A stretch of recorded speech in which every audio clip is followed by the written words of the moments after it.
guys. What's going on? Hola. Shalom. Welcome.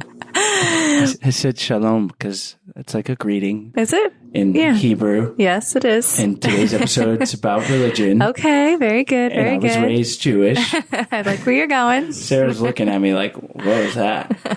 Like my little joke for the religious episode. I like it. Welcome to the show, guys. Thank you for tuning in.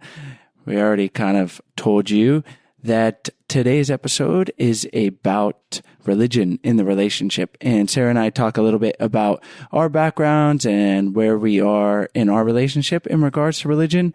And it's an important conversation to have with your partner. If you're with them and haven't talked about it a lot, certainly if you have kids, we dive into that with Stephen Ng, who is back on for the trifecta. Yeah. His third time on. And Stephen is a marriage and family therapist specializing in men's issues and has been practicing for over 30 years. So he is a great guest. We always enjoy having him on. And it was a pretty cool conversation because, as Stephen says, he's religious. Sarah and I are not. And we talk about that from those different perspectives and how it fits into the relationship. So we would love to hear what you guys are experiencing in your relationships, and if you're atheist or if you're fundamentalist Catholic. Is that what would you call hardcore Catholic? Not fundamentalist. Yeah, I don't know. I think just Catholic. Yeah. Catholic. Okay. But check out our Facebook group, Love Tribe. Yes. On Facebook, and join the conversation. We'd love to hear from you. Yeah. And we really appreciate you guys tuning in. Enjoy the show. Today's show is brought to you by our online course, Spark My Relationship. Create more passion, improve your communication, and build a stronger, more intimate connection with your partner in less than 90 days. We've collaborated with 15 therapists and psychologists to bring you the strategies marriage therapists teach their clients. To unlock a special offer only for I Do Podcast listeners, visit sparkmyrelationship.com/unlock. That's sparkmyrelationship.com/unlock.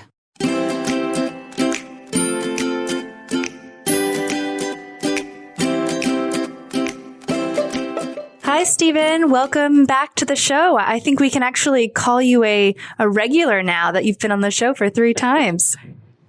Well, thanks, Sarah. It's good to be back. I love doing these because it's just so important for people to think about things like this, because usually when it's about love and romance, we kind of leave our brains checked at the door. And I love having these conversations where we can kind of think through some problems. There is so much to dive into across a wide range of topics. That's why we're over 200 episodes now, and we're going to hopefully get to 400 and double that, 800, and I'm sure there'll be still things to talk about. And today's topic is one that we have not dedicated a whole show to, so we're excited to dive in, and that is the subject of religion in the relationship. So why don't we start off with talking about the main conflict that might arise in relationship around religion that you think that you maybe deal with in your clients or that you are seeing? Well, I've learned to start these conversations with a little bit of a disclaimer or kind of a caution, because I think we can agree on that before we get started talking too deeply about the subject of religion and marriage, just to acknowledge that we're likely to stir up some feelings on the part of some listeners, and that for some people this is exquisitely painful. And we're not bringing it up to cause pain, but just to try to work through it and understand it better. And I specifically, not that you and Sarah are likely to ever say anything, but I'm likely to say some things that may anger or upset people, even though I think what I have to say is true. I don't say any of these things that I think are true in a cavalier fashion. I'm very, very aware that we're talking about real people and their lives, and sometimes this is very, very painful. I think that's an important groundwork to lay down. And yeah, we're not here to push an agenda, but just to put facts out and help people navigate this topic, no matter what their background is. Some people are going to be coming from an intensely religious background, and some people listening are atheists. And there's a lot of, and then everywhere in between, and there's a lot of nuance. And then when you add another person, it's enough just dealing with these questions for ourselves, but you add another person, and that's where things get dynamic. Yeah, it reminds me of one of those acts on stage where the guy has all the plates on the poles, and he's spinning all these plates at the same time, and along with sexuality and raising children and finances, it's like one more plate up in the air, one more thing to solve and figure out. And I really like these conversations, even between couples, because I think ultimately they make us smarter and they help us to figure some things out and help us to grow as human beings. But before I dive into too much of the therapy talk, if it's okay with you two, I think it's just important to note that, looking at marriage and religion, society around us is evolving under our feet. And things are changing quickly. That fact may be upsetting to some, but it is a fact. And I was listening to a podcast the other day about Fiddler on the Roof. And if you remember that, it came out in 1964. No, you don't remember that. You don't remember when it came out. You two are way too young, but I do. I was 10 years old, and it was just lovely. When the movie came out, it was just amazing, and it was gorgeous, and it was inspiring. But if you remember the central drama at the end, it was always about faith getting stretched. And Tevye, the main character, the father, he has a hard time with his daughters wanting to marry for love. And the last one, she wants to marry outside the faith. And that is the straw that broke the camel's back in the story. And he just, he sends her away and without his blessing, and she's no longer part of the family, and she's shunned. And that's not that long ago. But in 1967, Guess Who's Coming to Dinner came out with Sidney Poitier and Spencer Tracy and Katharine Hepburn, and what they were talking about is racial intermarriage, not ethnic intermarriage or religious intermarriage, but that racial prohibition was really grounded in American religion. So it was, based on Bible precepts, quotes that people had taken out of context, and they enforced that through law. And then 1972, we've got Bridget Loves Bernie, and that was the number 5 rated TV show on any network. It was on CBS, and it was sandwiched right after All in the Family, and then following it was Mary Tyler Moore's show, and it was canceled after one season, even though it was funny and intelligent, very witty. It was canceled because of the outrage and the controversy regarding the intermarriage of a Jewish man with a Catholic woman. So nowadays, all those stories seem rather archaic, because nowadays in my office, I've counseled thousands of families over the years, and certainly religion comes up. But it doesn't come up in that same way. It doesn't come up with a prohibition that, well, from the get-go, we Catholics can't marry outside of our faith, or we Jews, we can't marry outside of our faith. People, the younger generation, millennials, and people even a bit older than millennials, just don't have this on their radar when they first get married. And so, honestly, so far, in my experience, I would say people for whom it is a problem, they go on websites like JDate, where they only are dating Jews, if that's what they want to do. And people qualify partners before they marry them, if it's a big deal then. But where I see it coming up, and I don't know what you guys have heard with your ear to the ground, but where I see it coming up is after the marriage. and then what kind of problems are arising. Sarah and I are not religious. Sarah was raised Catholic, and I was raised Jewish, and I in Judaism, and I was bar mitzvahed and everything. So my family was pretty conservative. Sarah's was pretty religious, but individually we were pretty agnostic, and it wasn't really ever a thing. Maybe I mean my grandma definitely on the Jewish side was like, before I met Sarah was, find a nice Jewish girl, this and that. I'm like, yeah, whatever, grandma.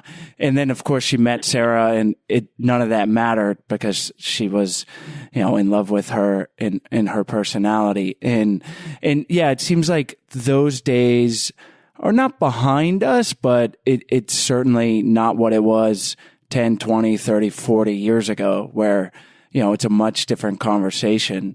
So it is great to see, because that shouldn't be, in my opinion, a qualifier for someone is their religion. But it's definitely tied into values. And if it is really important to you individually, then you better make sure you're communicating that with your partner or examining that for yourself and why you feel the way you do. And if you can't make a compromise about religion, because again, in my opinion, someone could be an atheist and they're a great person and ethical, and it's not contingent on them following the words written down in a book. So that's just, I guess, my view on it. And I think Sarah's nodding, so hers as well. So what are you seeing on the ground? For you.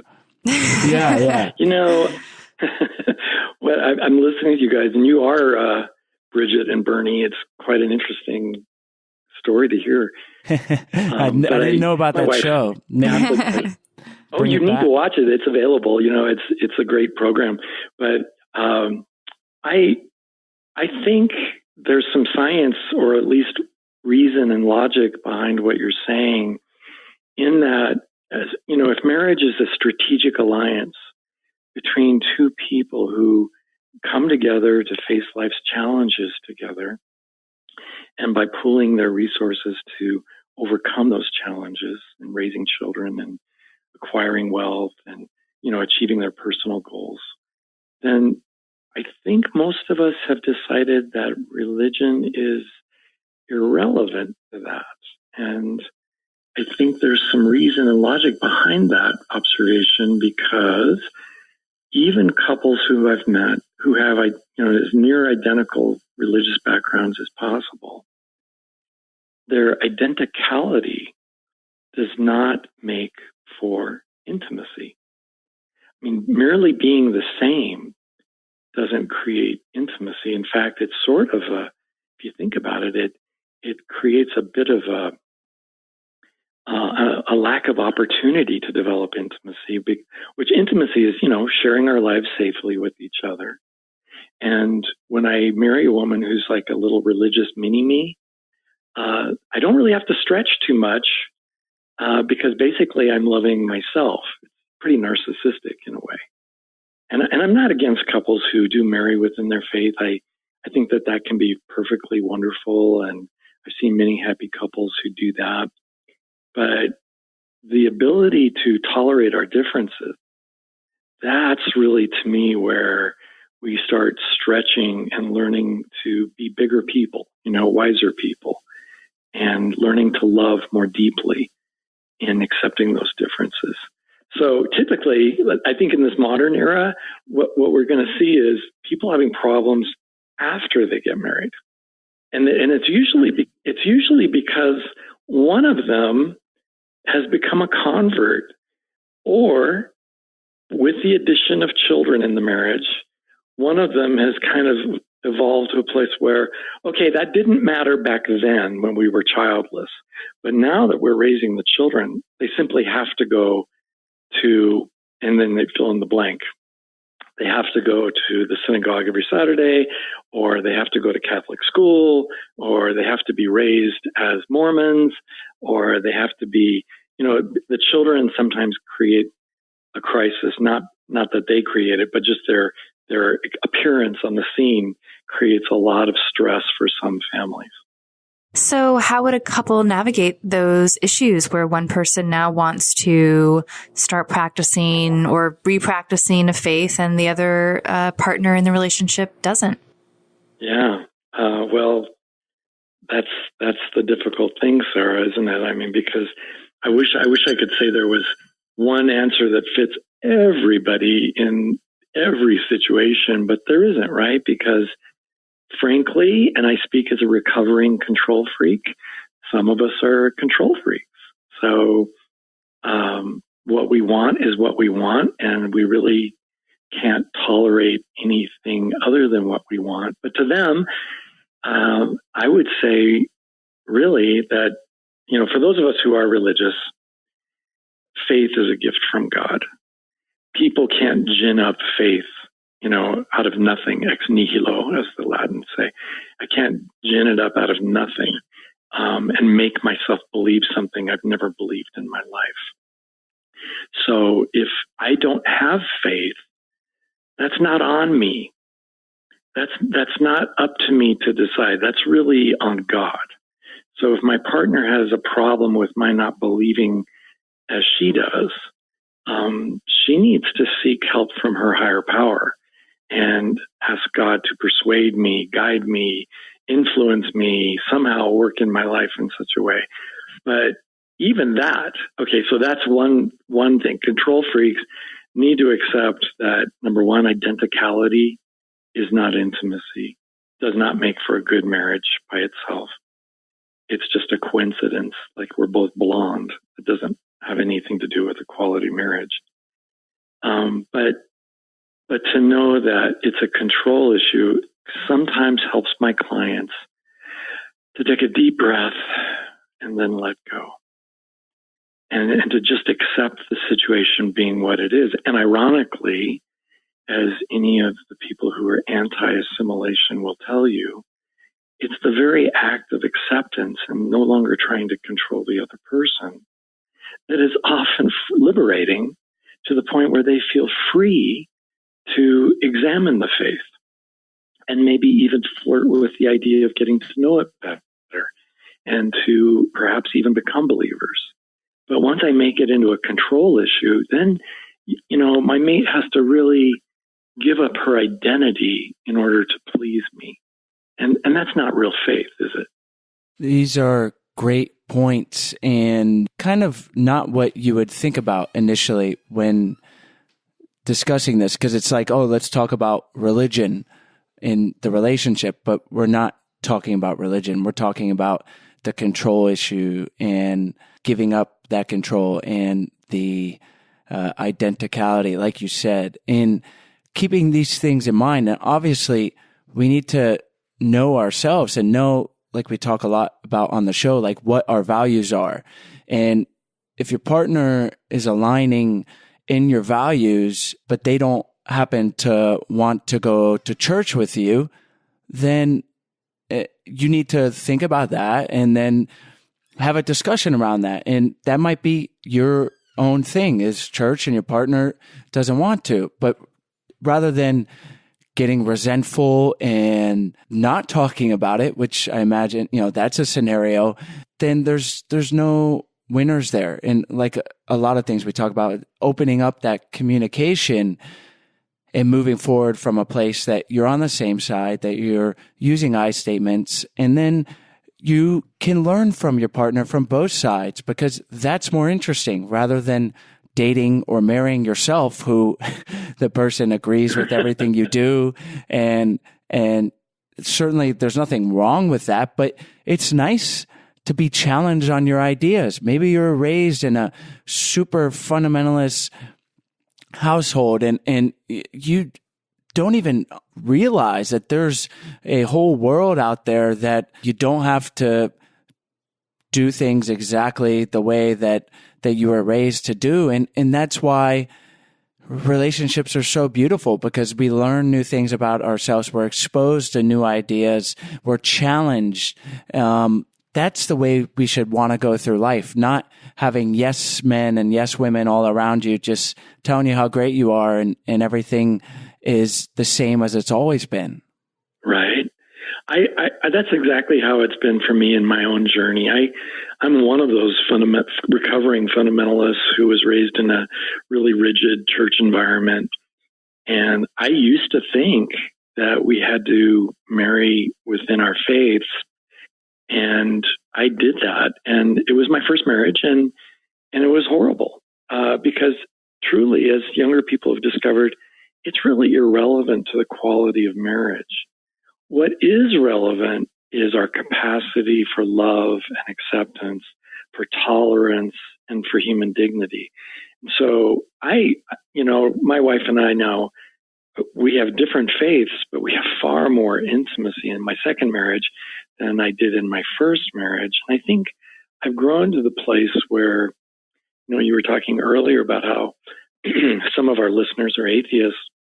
And I think it would be really easy for me if I fell in love with a woman who was an atheist, it would be really easy for me to appreciate her spirituality as a believer because, this is another big point, right? Because religion doesn't have a patent on spirituality. Religion is a subset of spirituality. Our spirituality does start with our values. So we have these values that help define us. We have some answers to questions like, how then should we live? What is the meaning of life?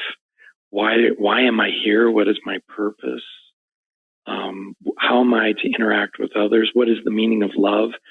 Those are all spiritual questions that all human beings are interested in. And religion doesn't have any kind of exclusive rights on those subjects. So for me, whether I was with a Muslim or a Buddhist or any other religion, if I fell in love with her, if there was enough there for me to see her for the wonderful person she is, I think listening to her talk about her own spirituality would be something that I could enjoy. And so in therapy, a lot of times what I'll do is, when there's a conflict over this religious stuff, I'll just ask the person who's most upset about it, what is it you like about your mate? What is it that made you fall in love with them? What is it that you treasure and value in your relationship? And when we get past some of the control issues, they realize, at the end of the day, I still have this amazing partner who is not only lovable, but who's really devoted to me, who really has my back, who's really committed to our marriage. And that's why we're even in counseling or we're even having these conversations. They haven't walked off the field because, they're a no good believer or they're an outsider of my faith. And I just think increasingly this move towards religion, and for me it's sad because I am a religious person, but religion has really been suffering some brand degradation and become increasingly irrelevant. There was a news story a couple of months ago about how now the number of Wiccans in the United States has eclipsed the number of Presbyterians. There are more Wiccans than there are Presbyterians in the United States. And if you had told me that back in the 60s, 70s, or 80s, or even the 90s, I would have said, no way. But that's how it is right now. Well, so I'm just curious. So let's say a couple moves past their individual differences of having different faiths and they work that out. But then here comes kids. And maybe one person in the relationship is okay with their partner being a different religion, but they feel very strong about the kids being raised a certain religion. How does that dialogue work with your partner to work out, I guess, a compromise if there even is one? Before we continue on, we're going to take a short break to tell you about our sponsors. Today's episode is sponsored by our course, Spark My Relationship. We started I Do Podcast to get information to improve our own relationship. We thought at the very least we'll be able to do that, and then to share it with our listeners. The guests are great, and we've gotten a ton of valuable information, but we found that if we don't actually deliberately take the time to implement the strategies and tools that our guests give us, we weren't seeing the real lasting benefits that we desired in our relationship. And that's why we created the Spark My Relationship course. We've collaborated with 15 psychologists and therapists to create a comprehensive relationship course that not only teaches you the skills needed to create a successful and lasting relationship, but the tools to execute it. By enrolling in the online course, you'll have access to the same strategies and tools that marriage therapists teach their clients, including therapist-taught video lessons with workbooks and exercises to help you work towards accomplishing your relationship goals in less than 90 days. You'll also learn how to detox unhelpful relationship habits and learn healthy ways to interact. You'll learn how to disagree respectfully and communicate mindfully, as well as how to improve intimacy and reignite your sex life, and so much more. Spark My Relationship isn't just a course for struggling couples. It's a course for couples who want to see their relationship flourish. If this is you, then you are a perfect fit for the course.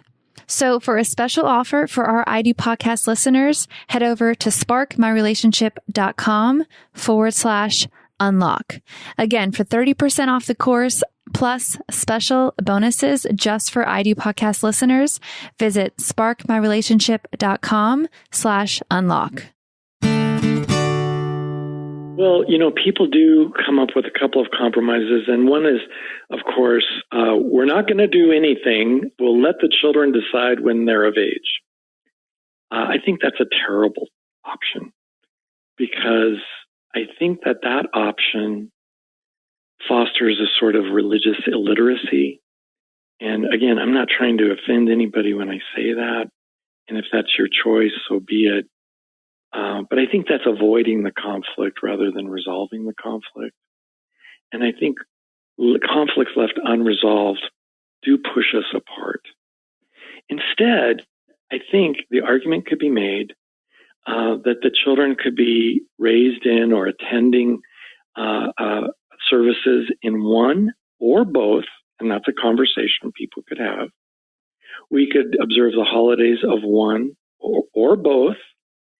And the parents need to decide what would be in the best interest of the children, not what would serve me the best, because I'm the control freak who's afraid of stepping over the lines. I don't want to color outside the lines. The lines are very important to me. Stay in your lane, damn it. So what would be best for my children? And that is an intimate, personal decision people need to talk through. And I know families who've successfully decided on both sides. They celebrated all the Christian holidays, all the Jewish holidays. And the kids grew up knowing everything about everything. And I've known great families where the one parent, whether it was whatever religion, doesn't really matter, but one parent had their own thoughts and beliefs, but they really didn't care that much. It really wasn't that meaningful to them. And it mattered a great deal to the other parent. And the kids were really kind of open and excited about going to services or having holidays. And so they worked it out on one religious continuum.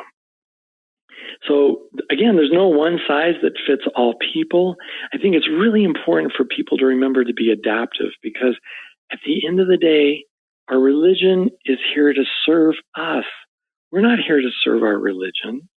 If there is a God, and I do believe there is a God, if there is a God, he's trying to reach out and be kind and helpful to us. He's not a guy with a lot of needs, tossing and turning on some cloud, bemoaning the fact that so-and-so doesn't believe in him and going on to have a miserable day of it.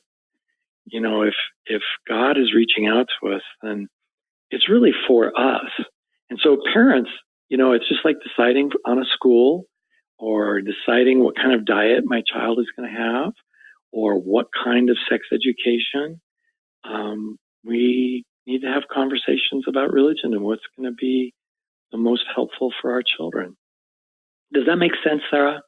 Yeah, it does. And as you're saying all that, it's for Chase and I, the decision to raise Stella how we are going to is really, we both agree. And I feel like the biggest struggle that we are going to have is not really with us and what we believe in, but with our parents. So Stella's grandparents, because like Chase mentioned, he was raised Catholic or Jewish and I was raised Catholic. And so in our household, we're not religious, but when we go and visit the grandparents, there is that element added in. And so that's kind of like a whole other conversation that we have to decide, Chase and I, how we're going to address it.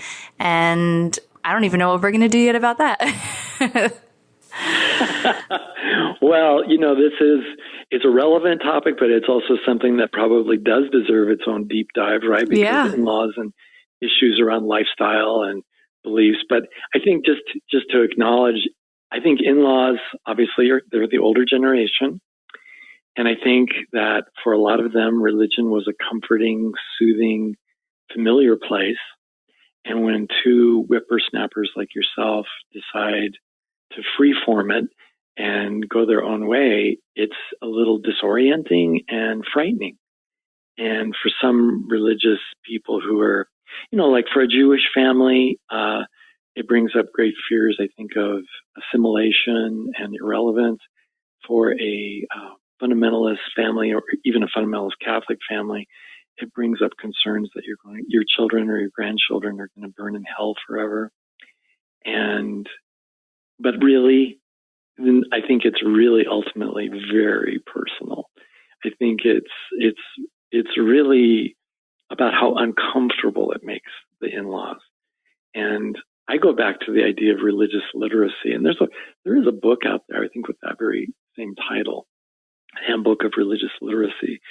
And we should all know something about Buddhism. We should all know something about Judaism. I mean, it's just part of being an educated person to know a bit about religion and to know where people are coming from. It's about knowing culture and understanding people when you travel and understanding the world and why people politically make the decisions that they make. So, one thing I would encourage a couple like yourselves is to orient your children to kind of like going to grandma and grandpa's as a bit of a travel enriching experience that we get to go experience. What is it like for people to believe the way they do believe? And we get to practice our own tolerance and we get to try to understand them where they are. We don't need to change them. We don't need to make it a control issue.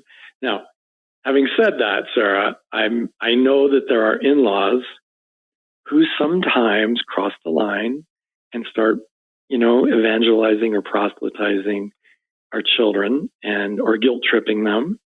And I think that sharing faith is one thing, but when you cross the line is when you start becoming controlling and not respecting a child's boundaries. So I don't think it's bad for in-laws to share their faith in a human way, especially if children or grandchildren ask questions like, why do you go to church? Or what do you like about going to the synagogue services? And what's a Seder? I think it's okay to answer those questions. But when we cross the line is when we start grinding on the grandchildren and trying to get them to do something. And that's unfortunate because I think kids intuitively have a sense of what they like and they can tell their parents what they like. And if mom and dad feel comfortable visiting, to a Seder service, for example, or going to a Christmas service at a given church just to observe a Christmas mass, I mean, that can be a really interesting experience and not scary. And it's not like, I mean, you two have your own beliefs and you're somewhat agnostic, I guess, but that doesn't mean you're anti-religious or that you hate religion, right? More from a cultural not that we're both very respectful of religion. And I mean, I personally would say I'm definitely atheist, but we're both very respectful of the families and how we were raised and the religion in their household. And we are open to learning about other cultures and religions, because I think that is a great way for Stella to grow up, is to be educated and learn all these different cultures. So I really do. I love what you're saying about just being open to learning and giving her those different experiences, and then, just seeing how it evolves. I want to encourage you too, though. I haven't heard you say anything about this, and I know I dropped a couple of remarks, Sarah, but I know that you, being a pretty strong atheist, you too have a deep spirituality. You wouldn't even be doing what you're doing right now, helping people understand marriage and love, if you didn't have some pretty deep values. And I think finding a way to share your spirituality with your daughter, I think is really, it's beautiful, because, when there's a complete vacuum of spiritual conversation and a complete vacuum of conversation about values, children naturally want to figure things out, because it's that, if you think about it logically, it's that meta conversation about life and the meaning of life. Children get to a point where they want to know. They want to know where things come from. Why am I here? What does it all mean? And if our answers are pretty rational and scientific, that's fine, because that's part of your value system, that you value reason and the age of reason and the kind of knowledge that can be verified through experimentation and scientific study. And it's actually a very beautiful thing. It doesn't negate that you, as a woman and a mother, truly have a sense of wonder and awe at the beauty of nature, or, the lovely kinds of human interactions you have within your family. So there's plenty of spirituality out there without religion. And I think that it's important for atheists and agnostics to reclaim that sacred ground, because it doesn't belong to us religious folks. It's for everyone. Absolutely. And I think a couple overarching themes here, but within the couple and then with kids, like a lot of things we talk about, having that open communication, and then also with the in-laws. Like if Sarah and I feel uncomfortable, I won't hesitate to be like, hey, you do it in a respectful way, but you say, hey, Stella doesn't need to be going to mass with you guys, or necessary, or whatever it is. And she's been to mass and she loves it. She loves the singing and stuff, and she's 3.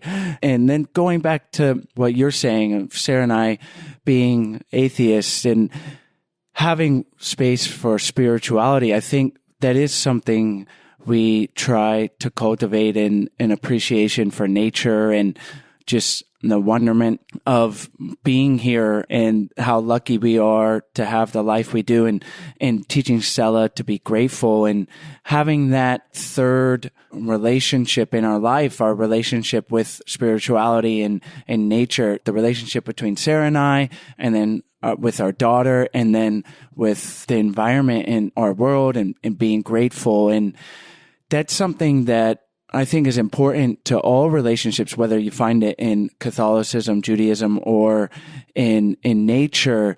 And we've talked about it on the show, but being able to connect around something bigger than the relationship, and just having that gratitude, really, because however you find it. But I just think it's from a scientific perspective of knowing that the universe is billions of years old, and all of the amazing things that had to happen to get us to evolve, to be here now, talking in a microphone through the internet, is insane. And I'm just incredibly grateful, because it seems like, as far as everything we know, there's not another Earth out there, even though there likely are other planetary systems supporting life. But just that wonderment, without going, into a whole nother episode, certainly around this, but just that is something that Sarah and I talk about and share. And it's like, I imagine the awe that a Catholic might feel as far as in the church and the things that their God does for them. And so we form an awe around that and have that shared experience. And I think that's something powerful for the relationship. Oh my gosh, yeah. I mean, even this conversation we're having, right? The three of us are talking about this subject matter, and the conversation is respectful and it's intriguing and interesting to me, at least. And I like thinking about what you just brought up, because I mean, to think that ultimately we're all made up of stardust, because as the universe has expanded and everything, it's amazing. There's enough wonder and awe to go around for everybody. And we can all partake in that kind of gratitude you were talking about, that really opens the door to a spiritual perspective, not a religious perspective necessarily, but at least a very spiritual perspective where we can be grateful for life and grateful for family and be so full of gratitude that we don't necessarily need to be in a religion to have any of that. We can have all of that without religion. Exactly. And that's something that we've heard other therapists on the show talk about, of having that thing outside of the relationship that is bigger than the relationship. And like I said, maybe that's religion. Maybe that's your mutual love for being outdoors and just around that. And you both are just so into that and talk about it and love it and find a lot of inspiration in it. And I think for some people that is religion. But even if you are religious, maybe that's getting a little monotonous. So re-sparking your interest in that with your partner can be something, or you're both religious, but you're like, there's no novelty in it, so to say. So you find another thing, not in a sense better or bigger, but just another thing to focus on or to explore as a couple. And that can be something that's powerful and good for the relationship. You know, I can say, as a religious person, I know my wife is different enough from me to know that she does not share my faith. And yet, as I think it through, she is still every bit as much a gift from God to me as she was when I first met her. And I'm grateful to my God, and she's grateful to whatever she believes in. And it doesn't negate the sacredness of our marriage that she doesn't believe as I believe. Both of us find a deeper meaning in the fact that we have thrown in with each other, that we have each other's backs, that we're really there for each other in this deep way. Even when we think the other person is very, very wrong on their opinion, we can still be so there for them and loving them. And for me, that's some pretty deep spirituality that even a lot of religious people struggle to have that. So I think it's really about the individual one is partnered up with. Do I have enough with this person that religion can become blessedly irrelevant? And that's where I am. It's blessedly irrelevant. I have my religion. It means a great deal to me. But it really doesn't matter when I'm putting on my shoes, and it doesn't matter when I'm driving on a vacation, and it really doesn't matter when it comes to enjoying the company of my wife and working our way through this world. So that's kind of where I encourage my clients to go. And most of them, I have to say, really, I haven't met a couple yet who cared enough to come in for counseling, who heard those words and then decided to get a divorce. Because really what we want, I think we religious people especially, but not that you can't have an atheist controlling person, right? But we religious people especially just want permission to be able to love this person and have it be okay. And I hereby officially give everybody permission to love who you love.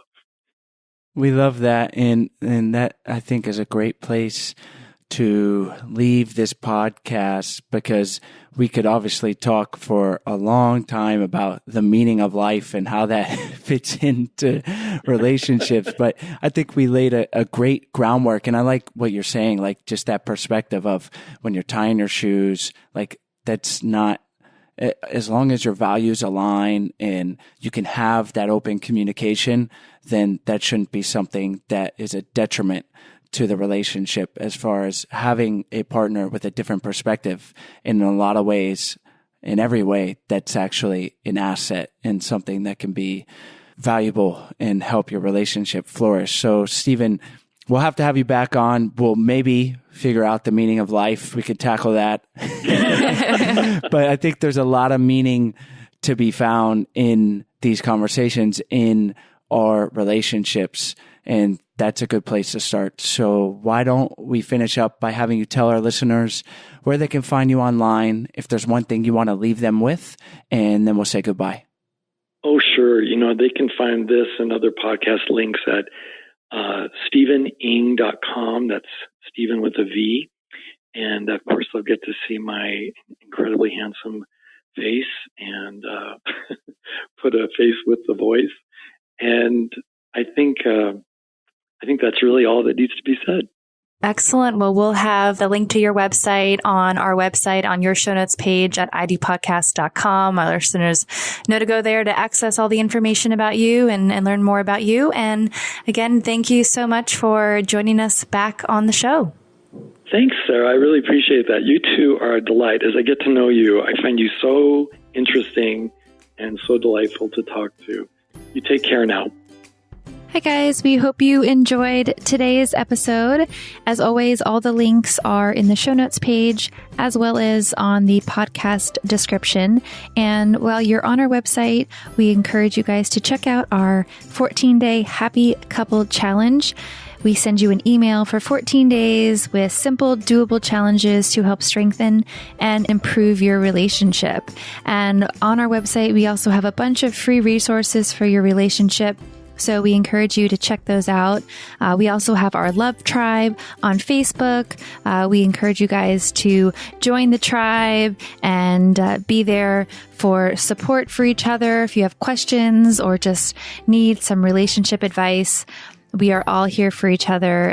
The group has grown to almost 1,000 people, and we love it. So we hope you guys join that. You can go to Facebook, Love Tribe Fam, and you'll find us right there. And if you are interested in learning more about our flagship course, Spark My Relationship, we hope you guys check it out. We have a special offer that is only for podcast listeners. So you can go to sparkmyrelationship.com/unlock, and you can unlock that special offer and learn more. As always, thank you guys so much, and we'll see you next week.